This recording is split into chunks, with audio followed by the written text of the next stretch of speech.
Good morning. Today is the 26th of Av, the 13th of August, and we're starting Parashat Shoftim. Shoftim literally means judges. And of all the parashot, of all the portions in the entire Pentateuch, this is the one that deals the most with the setting up of what could be a Torah-based state. And it gives us all the branches of government. And basically the first one is the judicial system. And it's always considered to be the most important, for obvious reasons. Now, one of the things that immediately the Torah says is that apart from the fact that you must pursue justice, and it's not just said once, it says tzedek tzedek tirdof. You can't do this in English, but it's translated as justice must you pursue. It's a strengthening of the command here that justice is not easy to come to, and you really have to pursue it. And one of the things that you have to prevent is that the judges will be tainted in any way by idolatry. That's why it says, you shall not even plant for yourself a deified tree. Now, deified trees, it's not discussed here by the commentaries, but this is a well-known thing. A deified tree would mean that the place where the judge is sitting would be under a tree that is consecrated for some kind of deity, meaning for some kind of idolatry. In the past, judges were known to sit under well-known trees. This was just a fixture in the ancient world. The most famous example is Deborah, the prophetess Deborah, and she was sitting under a date palm. So these trees, they had to be completely secular. They couldn't be deified in any way, because the judge has to be completely committed only to the Torah. And then it says that what is the purpose of the judges really? What are they supposed to do? So right away it goes to the most, you could say the most need times they have the need to actually rule with capital punishment. And so it says that when does this happen? Really only with idolatry. There are other cases, but the most important one is idolatry. And so it says, if there be found among you within one of your cities that God your God is giving you a man or woman performing the quintessential act that God your God deems evil, transgressing his covenant, by going and worshipping other deities and prostrating him or herself before them, or before the sun, the moon, or any heavenly body, which I have commanded you not to worship. And the crime is reported to you, and you hear about it, and you investigate the matter thoroughly, and it is found to be true.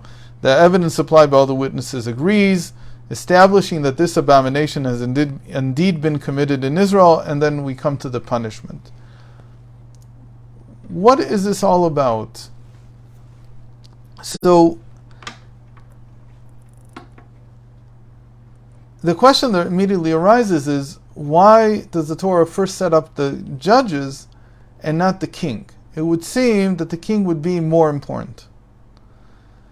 Why would the king be more important? Because in the end, the king, first of all, has the ability to, he has the power, he's invested with the power to execute someone, even if the judges did not find him to be liable for that. He has, in a certain sense, he can override a lot of what the judges decide, not as a matter of permanence, but as an ad hoc solution to something. He's allowed to do that. So in a certain sense, the king is a lot more powerful. The understanding of the Torah is that we don't want either. The truth is that the Torah doesn't want us to need either judges or a king. And this is a very far-reaching statement. And in that sense, we have to say that the Torah's real goal is to bring people to the point where they do not need to be ruled by anything but their own conscience. And this is a very far-reaching statement. It's a very messianic statement. It's not a statement that we could enact today, that we could do anything with right now. But you have to understand the Torah's goal in order to understand what the order in which it presents the different topics is. And so, there's a very important statement by the sages that there were 10 kings that ruled from one end of the world to the other, by which they mean that had infinite power. And they note all 9 kings until the time that the sages wrote this. And the 10th, they say, will be the Messiah, the Mashiach. And then, what is the Mashiach's goal, they say? Why does he have this absolute power? What good is it? And they say his goal is to give the kingdom back to God. That's what he does. He comes to straighten the people so that all the sovereignty can go back to God and we don't need other people ruling over us. That is the end. That is the end goal. That is the point, the purpose of this whole exercise of 6,000 years of history. It's to come to a point where the individual can rule his own life. And about that, the Torah agrees 100% with the most, we would call it the most anarchic type of thinking. That in the end, the purpose is for the heart to reveal itself. I think we even said this once, that even though the heart cannot be trusted, we don't guide our lives based on the heart. We guide our lives based on our rational mind. If you start guiding, if you start ruling or following your heart in all your decisions, you very quickly undermine your whole existence. That's true at the personal level, and it's true at the communal level. But that doesn't mean that the heart cannot be brought to a place where its inner aspect is revealed. And the inner aspect is usually represented by King David.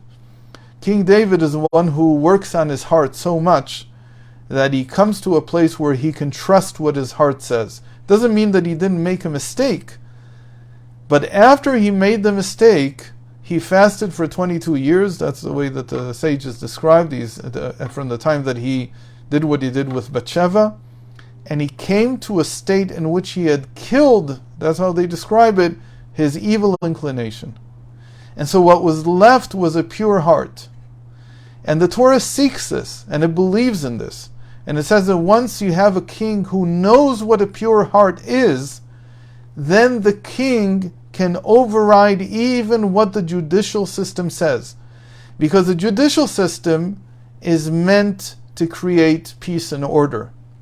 But the king's role, and the king will only read about tomorrow in tomorrow's portion, and that's because he goes beyond the judicial system, is not just to protect the peace and the order, but also to bring every person to a place where they can trust their heart.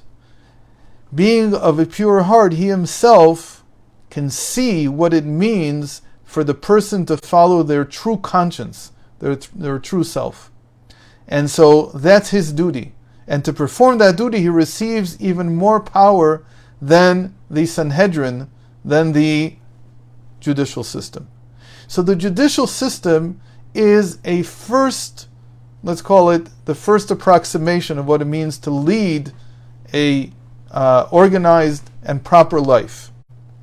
But the judicial system follows the mind. It doesn't necessarily follow the heart.